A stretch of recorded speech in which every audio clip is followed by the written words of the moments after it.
Welcome to my YouTube channel Ramesh online. AP పెన్షన్లకు సంబంధించి additional quantum of pension AQP సమస్యకి మార్గం సుగమం అయ్యేనా అనే హెడ్లైన్తో ఉన్నటువంటి వీడియోని అయితే మనం చూస్తున్నాం. చూసే ముందుగా ఫ్రెండ్స్ ఎవరైనా ఇంకా మన ఛానల్ని సబ్స్క్రైబ్ చేసుకోకపోతే వెంటనే సబ్స్క్రైబ్ చేసుకోండి.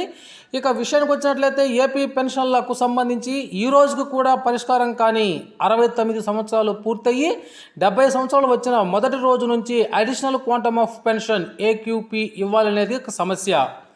గతంలో ఆంధ్రప్రదేశ్లో ఉన్న పెన్షన్లకు హైకోర్టు అనుకూలంగా తీర్పు ఇవ్వడం జరిగింది. అలాగే సుప్రీంకోర్టు వారు కూడా కేంద్ర ప్రభుత్వ పెన్షన్లకు అనుకూలంగా తీర్పిచ్చారు. ఈ మధ్య మధ్యప్రదేశ్ హైకోర్టు వారు అనుకూలంగా తీర్పిచ్చినట్లుగా కూడా వార్తలు వచ్చాయి.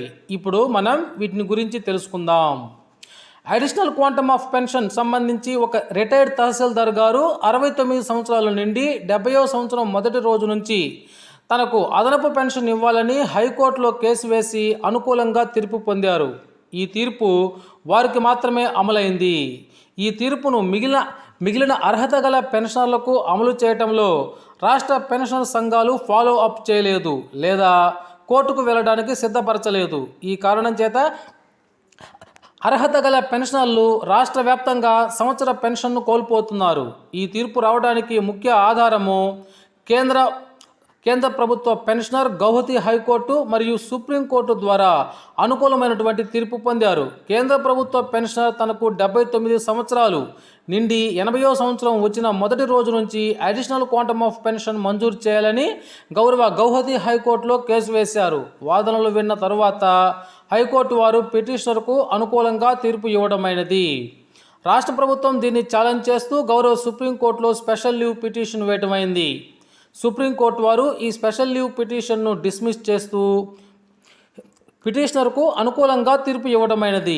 దీనిపై ఆల్ ఇండియా కేంద్ర ప్రభుత్వ ఉద్యోగుల అదేవిధంగా సెక్రటరీ గారు పెన్షన్స్ వెల్ఫేర్ డిపార్ట్మెంట్ న్యూఢిల్లీ వారికి లేఖ రాశారు.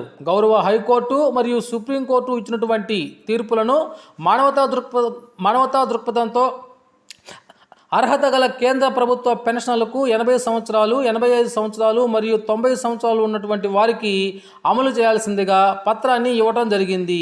దీనిపై సానుకూల నిర్ణయం వస్తుందని ఆశిస్తున్నారు. నేటికి కేంద్ర ప్రభుత్వం ఇంతవరకు నిర్ణయం తీసుకోలేదు. రాష్ట్ర ప్రభుత్వ అర్హత గల పెన్షనర్లు ఆందోళన చెందుతున్నారు.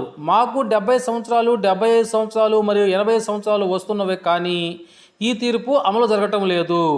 ఈ సమస్య పరిష్కారం కోసం ఇప్పటికైనా రాష్ట్ర పెన్షనర్ల సంఘాలు చొరవ చూపి అధికారులు మరియు సంబంధిత మంత్రుల దృష్టికి తీసుకువెళ్లి సమస్యను పరిష్కరించవలసిందిగా కోరుకుంటున్నారు. అవసరమైతే కోర్టుకు వెళ్ళడానికి ఆలోచన చేయవలసిందిగా పెన్షనర్లు కోరుకుంటున్నారు. ఆంధ్రప్రదేశ్ గౌరవ హైకోర్టు వారు తీర్పు ఇచ్చి సుమారుగా 4 సంవత్సరాలు అవుతుంది. అయినా కూడా మన సంఘాలు స్పందన కరువైంది. ఇప్పుడు నూతన ప్రభుత్వం వచ్చింది కాబట్టి ఇప్పటికైనా సంఘాలు స్పందించి ఈ సమస్యను పరిష్కరించి వందలాది మంది పెన్షన్లకు లబ్ధి చేకూర్చవలసిందిగా పెన్షన్లు అందరూ కోరుకుంటున్నారు. రాష్ట్ర పెన్షనర్ సంఘాలు మరియు జేఏసీ కార్యాచరణతో ముందుకు వెళ్తారని పెన్షన్లు అయితే ఆశిస్తున్నారు. ఓకే ఫ్రెండ్స్, ఇది ఈనాటి సమాచారం మీకు నచ్చినట్లయితే ఒక లైక్ చేయండి. Thank you for watching.